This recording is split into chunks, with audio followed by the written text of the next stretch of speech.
Rich நேயர்களுக்கு வணக்கம். வழக்கமா இந்த சேனல்ல நானும் ராவுத்தர் இப்ராஹிமும் பல விஷயங்கள்ல விவாதிச்சிருக்கோம். இன்னைக்கும் திரு ராவுத்தர் இப்ராஹிம் கூட தான் நான் விவாதிக்கணும்னு ஆசைப்பட்டேன். ஆனா, இன்னைக்கு தாவேகா சார்பாவும், தமிழ்நாடு அரசியல் சார்ந்த பல்வேறு விஷயங்களும் உங்களோட நான் பகிர்ந்துக்கணும்னு ஆசைப்பட்டேன். அதனால தான் இன்னைக்கு நான் ஒரு மோனோலாக் பண்ணிடலாம் அப்படின்ற ஒரு முடிவ கூட எடுத்திருக்கேன். கண்டிப்பா அடுத்தடுத்த நிகழ்ச்சிகள் திரு ராவுத்தர் இப்ராஹிம் நம்ம நிகழ்ச்சியில பேச தான் போறாரு. ஏன் சமீப காலமா அவரால வர முடியலன்னு பார்த்தீங்கன்னா, ஒண்ணு நோன்பு காலம்ன்றதுனாலயும் அதையும் நம்ம பார்க்க வேண்டியதா இருக்கு. இன்னொரு பக்கம் என்னன்னு பார்த்தீங்கன்னா, அ எலக்ஷன் வேற வந்துருச்சு. பரப்புரை, அப்புறம் ஆலோசனை கூட்டம் அப்படின்ற மாரி கட்சி நிகழ்ச்சிகள்லயும் அவரு பிஸியாவே இருக்காரு. அதனால தான் நிகழ்ச்சியில தொடர்ந்து அவர்னால பேச முடியல. அவரு சார்பா தான் இப்ப நான் உங்க முன்னாடி பேசிட்டு இருக்கேன். அவரு என்னென்ன சொல்றாரோ நான் உங்கட்ட பல அப்டேட்ஸ் சொல்லலாம்னு நான் இங்க உட்கார்ந்துட்டு இருக்கேன். இனிமே அடுத்தடுத்த நிகழ்ச்சிகள்ல கண்டிப்பா திரு ராவுத்தர் இப்ராஹிம் இங்கேயும் நானும் அவரும் பேச தான் போறோம். பல விஷயங்கள டிஸ்கஸ் பண்ண போறோம். குறிப்பா தமிழ்நாடு அரசியல் எலக்ஷன் வேட்பாளர்லாம் அறிவிக்க போறாங்க. அது மட்டும் இல்லாம அடுத்த 2 நாள்ல எலக்ஷன் டேட்டையும் அறிவிக்க போறதா சொல்றாங்க. இதெல்லாம் அடுத்தடுத்த நிகழ்ச்சிகள்ல கண்டிப்பா எக்ஸ்க்ளூசிவான ஒரு நியூஸோட, எக்ஸ்க்ளூசிவான ஒரு அப்டேட்டோட உங்க முன்னாடி நாங்க பேச போறோம். அது மட்டும் இல்லாம நான் ஏற்கனவே சொன்ன மாரி பல ஸ்பெஷல் கெஸ்ட்டும் இந்த நிகழ்ச்சிகள்ல வரப்போறாங்க. இனிமே எல்லாமே பிளாஸ்ட்டா இருக்கும்ன்றத நான் உங்க முன்னாடி நான் சொல்ல விருப்பப்படுறேன். நம்ம சப்ஜெக்ட்டுக்குள்ள போயிரலாம். எலக்ஷனுக்கு இன்னும் அதிகபட்சம் 1 மாசம் தான் இருக்கு. இன்னும் பார்த்தீங்கன்னா, தாவேகா தரப்புலருந்து எந்த ஒரு கூட்டணி எதுவும் அமையல. அதனாலயே பார்த்தீங்கன்னா, பாஜக தொடர்ந்து தாவேகாக்கு எப்படியாவது நீங்க கூட்டணிக்கு வாங்க அப்படின்ற மாரியும் பல பேச்சுவார்த்தைகள் நடந்ததா சொல்லப்படுது. இது நடுவுல தான் பார்த்தீங்கன்னா, விஜய் அவர்களுக்கும் சம்மனும் ஒண்ணு வழங்கப்பட்டிருக்கு. 15ஆம் தேதி ஞாயிற்றுக்கிழமை சிபிஐ அலுவலகத்தில திரு விஜய் அவர்கள் ஆஜராகுறாரு. இந்த கரூர் கூட்ட நெரிசல் இந்த சம்பவம் தொடர்பாக. இதுக்கு நடுவுல பார்த்தீங்கன்னா, கடந்த 12ஆம் தேதியே திரு விஜய் அவர்களுக்கு ஒரு சம்மன் குடுத்திருந்தாங்க. ஆனா, அப்போ அவர் இந்த விசாரணைக்கு ஆஜராகல. ஏன்னா, தாவேகாவுடைய வேட்பாளர்கள் நேர்காணல்லாம் நடந்துட்டனால, அவர்னால முடியல. அதனால பார்த்தீங்கன்னா, நாளைக்கு போய் ஆஜராகுறாரு. அதுக்கு 1 நாள் முன்னாடியே திரு விஜய் அவர்கள் இன்னைக்கு டெல்லிக்கு போறாரு. 3 மணி அளவுல விமானத்தில போறதா ஒரு தகவல் கிடைச்சிருக்கு. அங்க போயிட்டும் அ கட்சி நிர்வாகிகளோட ஆலோசனை பண்ண போறதாவும் தகவல் கிடைச்சிருக்கு. என்னன்னா, அங்க போயிட்டு கூட்டணிக்கு போலாமா? வேணாமா? இது தொடர்பாக திரு விஜய் அவர்களே நேரடியா ஆலோசனை பண்ண போறாரு. அதுக்கு முன்னாடி பொதுச் செயலாளர் புஷி ஆனந்த் அவர்களுடைய தலைமையில பார்த்தீங்கன்னா, ஒரு மாவட்ட செயலாளர் கூட்டம் ஆன்லைன்ல நடந்திருக்கு. அப்போ தாவேகா மாவட்ட செயலாளர் கிட்டத்தட்ட 130 பேர்ல 120 பேர் கூட்டணிக்கு ஓகே சொன்னதா தகவல் கிடைச்சிருக்கு. இதுல சில பேர் மட்டும் கூட்டணிக்கு வேணாம் நம்ம தனிச்சே போட்டியிடலாம் அப்படின்ற மாரி சொல்லியிருக்காங்களாம். ஒரு 10 மாவட்ட செயலாளர் மட்டும் இந்த ஆலோசனை கூட்டத்துல பங்கேற்கல. இப்போ திரு விஜய் அவர்கள் டெல்லி போறதுக்கும், இந்த கூட்டணி பேச்சு இப்ப நடக்கிறதுக்குமே நம்ம கனெக்ட் பண்ணி பார்க்கலாம். ஏன்னா ஏற்கனவே அ ஆந்திரா துணை முதல்வர் திரு பவன் கல்யாண் அவர்களும் விஜய் அவர்கள்ட்ட பேசியிருக்காருன்ற மாரி ஒரு நியூஸும் வந்துச்சு. இதெல்லாம் பார்க்குறப்ப கண்டிப்பா திரு விஜய் அவர்கள் எப்படியாவது என்டிஏ கூட்டணியில இழுக்கணும் அப்படின்ற மாரி ஒரு கண்டிப்பா ட்ரை பண்ணிட்டு இருக்கிறதா சொல்றாங்க. இது எடப்பாடி பழனிசாமிக்கு இது ஓகேயா இல்லையான்றது இதுவரைக்கும் நமக்கு தெரியல. ஏன்னா அதிமுக தரப்புல இப்ப கடுமையா தாவேகாவை விமர்சிச்சுட்டு இருக்காங்க. தாவேகா தரப்புல அதிமுகவினரும் விமர்சிக்கிறாங்க. அரசியல்ல இதெல்லாம் சாதாரணம்னு வச்சுக்கங்க. அது வேற விஷயம். ஆனா ஒரு கூட்டணி ஆட்சின்னு வந்துட்டா அதிமுக குறிப்பா எடப்பாடி பழனிசாமி அவர்கள் ஓகே சொல்லுவாரான்றது ஒரு கேள்விக்குறி தான். ஏன்னா பார்த்தீங்கன்னா, அதிமுகவோ, திமுகவோ தமிழ்நாட்டுல தனித்து பெரும்பான்மை பெற்று ஒரு ஆட்சி அமைக்கணும்னு தான் இவங்க 2 பேருமே நினைப்பாங்க. அந்த வகையில திரு விஜய் அவர்களுக்கு இந்த வாட்டி ஆட்சியிலயும், அதிகாரத்திலயும் பங்கு குடுப்பாங்களான்றது ஒரு கேள்விக்குறியான விஷயம் தான் பார்க்கப்படுது.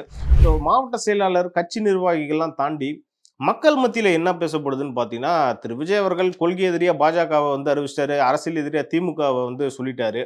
இப்படி இருக்கிறப்ப, இது எல்லாத்தையும் கைவிட்டுட்டு அரசியல்ல என்ன வேணாலும் நடக்கலாம். அரசியல்ல இதெல்லாம் சாதாரணம் அப்படின்னு சொல்ற மாரி திருப்பியும் அவர் பாஜக கூட போய் கூட்டணி வச்சா, அவருடைய அரசியல் எதிர்காலம் எப்படி இருக்கும்ன்றது ஒரு கேள்விக்குறியா தான் இருக்கு.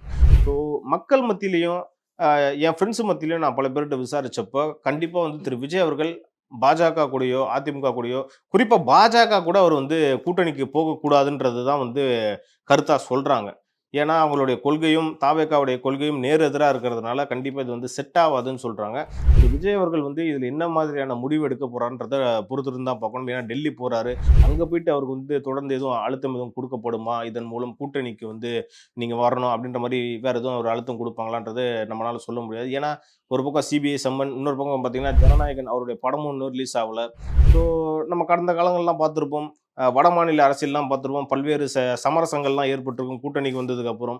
அதே ஃபார்முலா தான் தமிழ்நாட்டுல நடக்குமான்றது நம்மளால சொல்ல முடியாது. நடக்கவும் செய்யலாம், நடக்காதவும் செய்யலாம். ஒருவேளை பாஜகவோட திரு விஜய் அவர்கள் கூட்டணிக்கு போயிட்டாருன்னா, அந்த என்டிஏ கூட்டணிக்கு திரு விஜய் அவர்கள் போயிட்டாருன்னா, திரு விஜய் அவர்களோட அரசியல் எதிர்காலம் எப்படி இருக்குன்றத நீங்க கமெண்ட்ஸ்ல சொல்லுங்க. உண்மையாலே என்டிஏ கூட்டணிக்கு விஜய் போறத வந்து நீங்க ஏற்கிறீங்களா? மறுக்கிறீங்களான்றதையும் நீங்க கமெண்ட்ஸ்ல சொல்லுங்க. ஆனா இந்த கூட்டணி விஷயம்னு நம்ம பேசுறப்போ, அவங்க யார் கூட கூட்டணி அப்படின்ற மாரி எந்த ஒரு கேள்வியும் கேட்கல.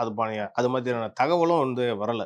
அவங்க என்டிஏ கூட்டணியா? இன்னும் வேற யாராவது கூட்டணியில சேர்க்கலாமான்ற மாரி ஆலோசனை கூட்டத்திலயும் பேசியிருக்கலாம். ஆனா, இன்னைக்கு ஊடகத்துல வந்து திரு விஜய் அவர்கள் என்டிஏ கூட்டணிக்கு தான் போறாரு. என்டிஏ கூட தான் பாஜக கூட தான் போறாரு அப்படின்ற மாரியே பேச ஆரம்பிக்கிறாங்க. இன்னும் வந்து அதிகாரப்பூர்வமாவே சொல்லல. அதுக்கு முன்னாடியே வந்து பார்த்தீங்கன்னா, பல மீடியாக்கள் வந்து இத பேச ஆரம்பிக்கிறாங்க. இன்னொரு சைடு வந்து அரசியல் விமர்சகர், அரசியல் பார்வையாளர்கள் அவங்க என்ன சொல்றாங்கன்னா, வெளியில வந்து இன்னும் ராமதாஸ் இருக்காங்க. இப்ப சமீபத்தில கட்சி கூட ஆரம்பிச்சிருக்காங்க சசிகலா அவர்கள். ஏன் இவங்க 2 பேரும் சேர்ந்து கூட தாவேகா கூட கூட்டணி வைக்கலாம் அப்படின்ற மாரியும் பேசுறாங்க. ஏன்னா வந்து திரு ராமதாஸ் அவர்களுக்கு வட மாவட்டங்கள்ல வந்து பார்த்தீங்கன்னா, ஒரு கணிசமான வாக்குகள் இருக்கு. அதே மாரி சசிகலா அவர்களுக்கும் கூட பார்த்தீங்கன்னா, தென் மாவட்டங்கள்ல கணிசமான வாக்குகள் இருக்கு. இது வந்து பார்த்தீங்கன்னா, உண்மையிலே தாவேகாக்கு ஒரு ஒரு ஆடட் அட்வான்டேஜா இருக்கும் அப்படின்ற மாரியும் சொல்றாங்க. ஏன் வந்து கூட்டணினா இப்படி கூட போலாமே! ஏன் என்டிஏவா தான் இருக்கணுமா? அப்படின்ற மாரியும் சில அரசியல் விமர்சகர்கள் சொல்றாங்க. அது மட்டும் இல்லாம இவங்க 2 பேர் கூட வந்து திரு விஜய் அவர்கள் கூட்டணி வச்சா, அது வந்து விஜய் அவர்களுக்கு எப்படி இருக்குன்றதையும் வந்து நான் உங்க பார்வைக்கே விட்டுர்றேன். அடுத்தபடியா நம்ம எத பத்தி பார்க்க போறோம்னா, தூத்துக்குடி மாவட்டம் விளாத்திக்குளத்துல வந்து ஒரு +2 மாணவிய வந்து கொடூரமா பாலியல் வன்கொடுமை பண்ணி அ கொலை பண்ணியிருக்காங்க. இப்படிப்பட்ட ஒரு கோர சம்பவம் வந்து தமிழ்நாட்டுல வந்து அரங்கேறிருக்கு. உண்மையிலேயே வந்து மனசுக்கு ரொம்ப கஷ்டமாவும் இருக்கு. அது மட்டும் இல்லாம சமீப காலமா இந்த பாலியல் வன்கொடுமை சம்பவங்கள் வந்து தமிழ்நாட்டுல அதிகமாயிட்டே இருக்கு. சட்டம் ஒழுங்கு வந்து ச சீர்கேடு ரொம்ப மோசமா இருக்கு அப்படின்ற மாரி அரசியல் விமர்சகர்களும், பத்திரிக்கையாளருமே வந்து சொல்லிட்டு இருக்காங்க. அவங்களெல்லாம் தாண்டி மக்கள் மத்தியிலுமே வந்து பார்த்தீங்கன்னா, ஒரு அச்ச உணர்வு ஏற்பட்டிருக்குன்ற மாரி சொல்லிட்டு இருக்காங்க. இதெல்லாம் வந்து காவல்துறை வந்து எப்படி பார்க்குறாங்க? உண்மையிலேயே வந்து கவனம் எடுத்து அவங்கள அக்கறை எடுத்து பண்றாங்களா? அப்படின்ற மாரி பொதுமக்கள் மத்தியிலே வந்து ஒரு கேள்வி எழும்பியிருக்கு. இன்னொரு சைடு வந்து பார்த்தீங்கன்னா, காவல்துறை தரப்புலருந்து பதிலும் குடுத்துருக்காங்க. உள்துறை செயலாளர் திரு தீரஜ்குமார் அவர்கள் வந்து சமீபத்தில ஒரு பிரஸ் மீட்ல வந்து என்ன சொல்லியிருந்தாருன்னு பார்த்தீங்கன்னா, தமிழ்நாட்டுல வந்து இப்ப குற்ற எண்ணிக்கைகள் வந்து கடந்த 5 ஆண்டுகள்ல வந்து குறைஞ்சிருக்கு அப்படின்ற மாரி சொல்லியிருக்காங்க. இத வந்து நீங்க எப்படி பார்க்குறீங்க? தமிழ்நாட்டுல வந்து கடந்த 5 ஆண்டுல உண்மையிலேயே குற்ற எண்ணிக்கைகள்லாம் வந்து குறைஞ்சிருக்கா இல்லையான்றத நான் உங்க பார்வைக்கே விட்டுர்றேன். நீங்களும் கமெண்ட்ஸ்ல சொல்லுங்க. அதையும் தாண்டி இந்த விளாத்திக்குளம் மேட்டர்ல வந்து பார்த்தீங்கன்னா, அந்த மாணவியோட பெற்றோர்களும், உறவினர்களும் வந்து போராட்டம்லாம் பண்ணாங்க. இந்த மாணவியோட இறப்புக்கு வந்து எங்களுக்கு வந்து ஒரு நீதி கிடைக்கணும் அப்படின்ற மாரி கேட்டுட்டு இருந்தாங்க. போராட்டமும் பண்ணாங்க. ஆனா அவங்களோட வந்து பேச்சுவார்த்தை நடத்தி ஒரு சுமூகமாக ஒரு தீர்வு வந்து எட்டுறதுக்கு வந்து பார்த்தீங்கன்னா, அமைச்சரும், கலெக்டர், எஸ்பின்ற மாரி அவங்கட்ட வந்து பேச்சுவார்த்தை நடத்துனாங்க. பேச்சுவார்த்தை நடந்து ஒரு சுமூக தீர்வும் ஏற்பட்டுச்சு. இருந்தும் வந்து பார்த்தீங்கன்னா, எம்பி கனிமொழி அவர்களும் வந்து அந்த உறவினர்கிட்ட போய் பேச போயிருக்காங்க. அப்போ வந்து அவங்களோட ரியாக்ஷன் என்னன்னு பார்த்தீங்கன்னா, 2 நாள் ஆச்சு, 3 நாள் ஆச்சு. இப்பதான் வந்து இந்த சம்பவம் கண்ணுக்கு தெரியுதா? எலக்ஷன் வரதுனால தான் நீங்க எல்லாம் வந்து பார்க்குறீங்களா? உங்களுக்கெல்லாம் வேற அக்கறையே இல்லையா? அப்படின்ற மாரி ரொம்ப ஒரு கோவப்பட்டு அவங்கட்ட வந்து பேசியிருக்க அந்த காட்சிகள்லாம் வந்து சமூக வலைதளங்கள்ல வந்துச்சு. ஸோ இதெல்லாம் ஒண்ணு இருக்கிறப்ப, பெண்களுக்கு இந்த ஆட்சியில குறிப்பா திமுக ஆட்சியில பாதுகாப்பு எப்படி இருக்குன்றத நான் உங்க பார்வைக்கே விட்டுறேன். நீங்களும் அத கமெண்ட்ஸ்ல சொல்லுங்க. ஸோ திரு விஜய் அவர்கள் வந்து சமீபத்தில ஒரு அறிக்கையெல்லாம் விட்டிருந்தாரு. பெண்களுக்கு வந்து தாவேகா ஆட்சிக்கு வந்தா நாங்க வந்து பாதுகாப்பு குடுப்போம் அப்படின்னு சொல்லியிருந்தாரு. ஹிட்டன் கேமராலாம் வச்சிருப்போம். தனியா ஒரு சிறப்பு படையெல்லாம் வந்து நாங்க உருவாக்குவோம். பெண்கள் பாதுகாப்புல எந்த ஒரு காம்ப்ரமைஸும் இருக்காது அப்படின்னு சொல்லியிருந்தாரு. அது மட்டும் இல்லாம பல்வேறு அறிவிப்புகளும் குடுத்திருந்தாரு. இந்த அறிவிப்புகளுக்கும் திமுக அரசின் செயல்பாடுகளும் கம்பேர் பண்ணி, உண்மையிலேயே வந்து திமுக ஆட்சி இதுக்கப்புறம் இருக்கணுமா? இல்ல அவங்களுடைய செயல்பாடுகள்லாம் எப்படி இருக்கு? ஒருவேள தாவேகா ஆட்சி வந்தா எப்படி இருக்கும்? அப்படின்றத நீங்க கமெண்ட்ஸ்ல பதிவு பண்ணுங்க. அடுத்தடுத்த நிகழ்ச்சிகள்ல நம்ம அத வந்து டீகோட் பண்ணி நம்ம வந்து டீட்டெயிலா வந்து பேசலாம். அடுத்ததா நம்ம எத பத்தி பார்க்க போறோம்னா, ஏற்கனவே வந்து திமுக, காங்கிரஸ் கூட்டணியில ஒரு பெரிய விரிசல் ஏற்பட்டுருச்சு. கண்டிப்பா இந்த கூட்டணி வந்து பிரியும். காங்கிரஸ் வந்து தாவேகா கூட தான் கூட்டணி அமைக்கும் அப்படின்ற மாரி ஒரு 1 வாரம் 10 நாளுக்கு முன்னாடி வந்து இதுதான் வந்து பயங்கர ஹாட் டாபிக்கா போயிட்டு இருந்துச்சு. ஆனா மறுபடியும் வந்து திமுக, காங்கிரஸ் கூட்டணியில ஒரு சின்ன ஒரு சலசலப்பு ஏற்பட்டிருக்கிற மாரி ஒரு தகவல் கிடைச்சிருக்கு. என்னன்னு பார்த்தீங்கன்னா, கடந்த சட்டமன்ற தேர்தல்ல திமுக வந்து காங்கிரஸ் கட்சிக்கு 25 சீட்டு ஒதுக்கி இருந்துச்சு. அதுல 18 சீட்ல வந்து காங்கிரஸ் வந்து வெற்றி பெற்றிருந்தாங்க. ஆனா இந்த வாட்டி வந்து 28 சீட்டு வந்து காங்கிரஸ்க்கு வந்து ஒதுக்கப்பட்டிருக்கு. ஆனா இது குறிப்பிட வேண்டிய விஷயம் என்னன்னு பார்த்தீங்கன்னா, இப்ப சிட்டிங் எம்எல்ஏவா 17 பேர் இருக்காங்கல்ல காங்கிரஸ் தரப்புல. அந்த 17 தொகுதிகள்லயும் வந்து பார்த்தீங்கன்னா, இப்ப திமுக தலைமை போட்டியிட போறதா ஒரு தகவல் கிடைச்சிருக்கு. என்னன்னா, இந்த குறிப்பா சிவகாசி, விருதுநகர், ஊட்டி, அப்புறம் சில பல தொகுதிகள்ல வந்து உண்மையிலே காங்கிரஸ்க்கு வந்து பெரும் ஒரு பின்னடைவு இருக்கு.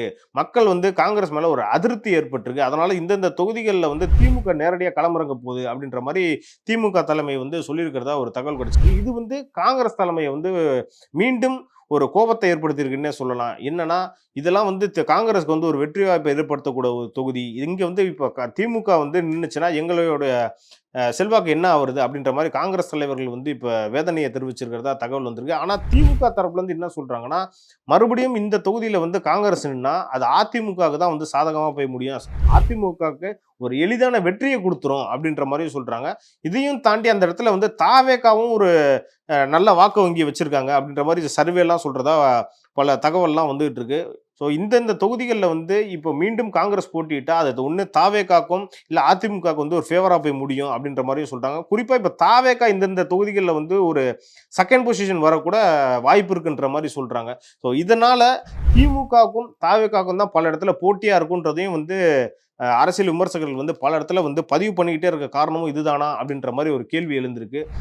ஸோ இதெல்லாம் பார்க்குறப்போ, வரக்கூடிய சட்டமன்ற தேர்தல்ல வந்து திரு விஜய் அவர்கள் சொல்ற மாரி, தாவேகாக்கும், திமுகவுக்கும் தான் போட்டின்றத அப்படிதான் வந்து கள நிலவரம் இருக்குமான்றதையும் ஒரு நம்மனால உணர முடியுது. ஸோ இதையும் நான் உங்க பார்வைக்கே விட்டுர்றேன். வரக்கூடிய சட்டமன்ற தேர்தல் யாருக்கும் யாருக்கும் போட்டியா இருக்கும். விஜய் அவர்கள் சொல்ற மாரி திமுகவுக்கும், தாவேகாவுக்கும் தான் போட்டி இருக்குமான்றத நம்ம பொறுத்திருந்து பார்ப்போம்.